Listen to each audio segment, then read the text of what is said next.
Ideas are not created, they're discovered.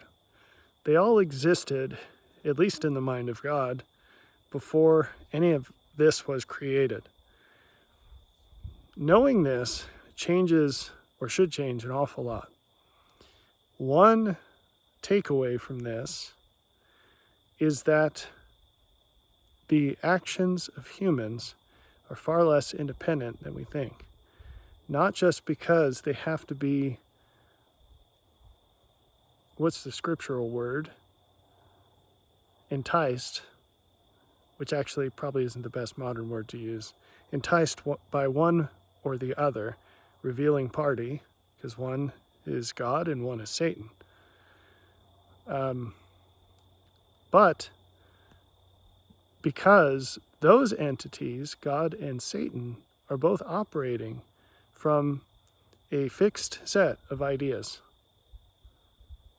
Now, God is not a finite being, but the laws pertaining to this earth are finite. So it's almost like a freeze frame in the eternal progression. It's a fixed place with fixed rules.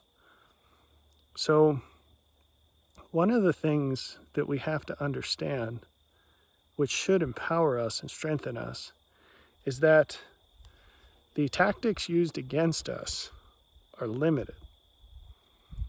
And they aren't new. So at the basic level, you could hear something similar to that, I'm sure not with those details, in most churches. And they'll say things like, temptation, that's something that everyone faces, and there's really nothing new there. It's the same stuff all the time. And the pathways are the same. And that's empowering because you're not alone when you're facing a challenge. And tons of other people have done this. This is like, it's not too different from the idea of if you're struggling as a father or a mother or a husband or a wife or a son or a daughter or an employee at McDonald's. It's like billions of people have done this. You should be fine, right? So you're probably not the worst person out of that whole set that ever tried it.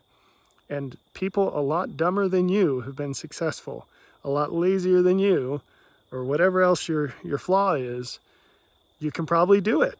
So just buckle down and get it done. But it goes a lot further than that.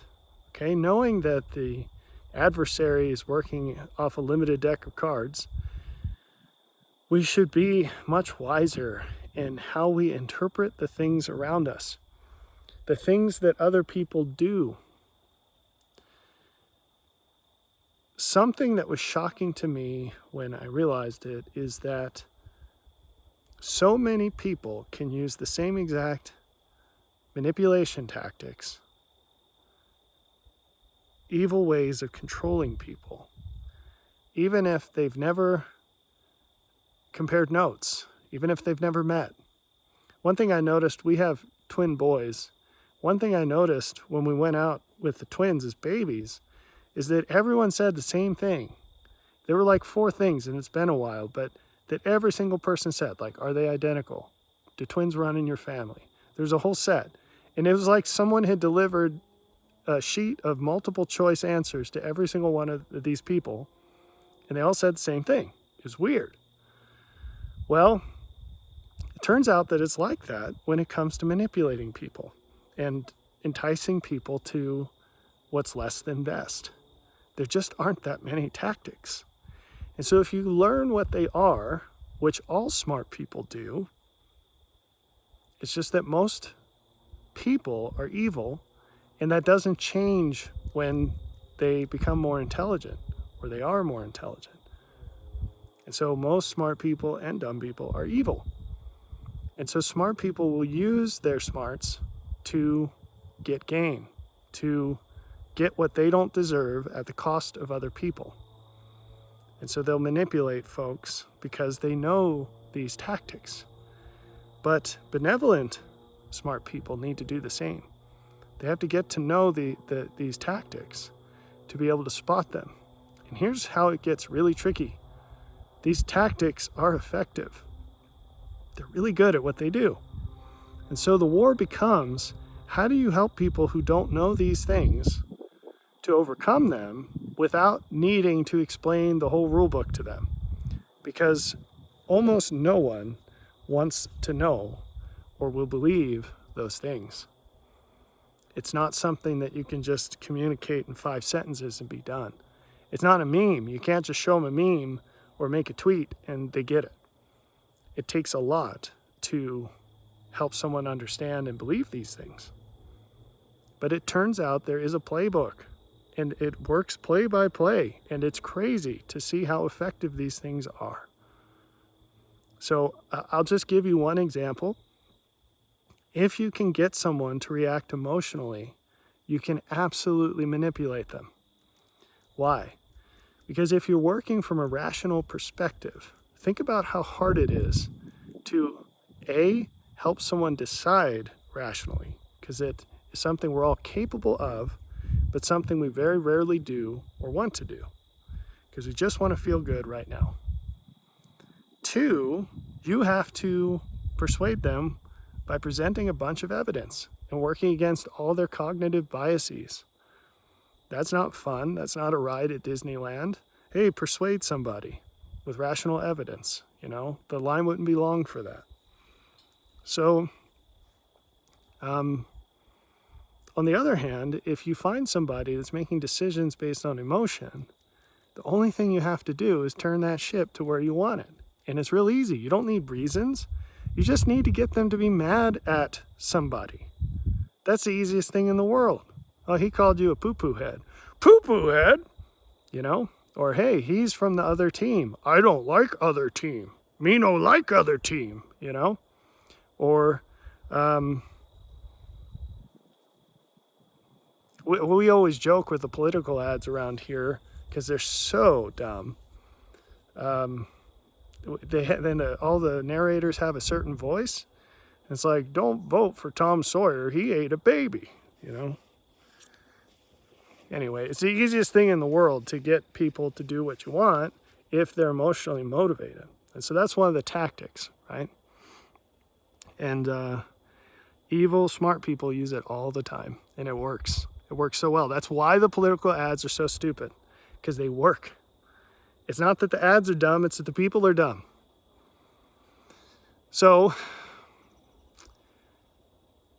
with knowing these tactics, it's like armor or weapons against being manipulated. And it further helps you to see how things are really going in the world. And then that is a transition that's also not something people would line up for if it were a ride at Disneyland. Because things are a lot worse than almost anyone realizes. We are so enveloped as a society and as the globe, on a global level, we are so enveloped in these chains, and that's what they are. Because the manipulation is not a one-time thing, it's a process. It's a process, and the further down that road you go, the less capable you are of seeing that you're being manipulated, and the less capable you are of making significant swings into a better place. And so we have to become people that can cut these chains and help people be freed from these cages that they've been put in. And that's quite I was going to say a high calling, but that's not clear enough. It's quite a challenge, and it has tremendous value. Tremendous value. Why? Well, one, because of how much better things would be for the people that are freed. And 2, because no one will do it. The things that no one else will do are very valuable when they're good. When they're not good, that's not valuable, obviously, right? So very few people are choosing to be parents today. Being a parent's a good thing. The few that choose being a parent are more valuable than parents were in the past. Because parents in the past may have just done it because everyone was doing it. But today, if you're doing what everyone's doing, you don't have kids. That's just an example. I don't want to make this too long. This is take number 4 or something, because I just went off the deep end about other things in the other videos. And there's a high bar for me to delete what I'm working on, so maybe that means there's a low bar for what I produce. I don't know. But hopefully you find this helpful. I'm just giving you little tidbits. I'm going to say so much more about this in books later on if I get the chance.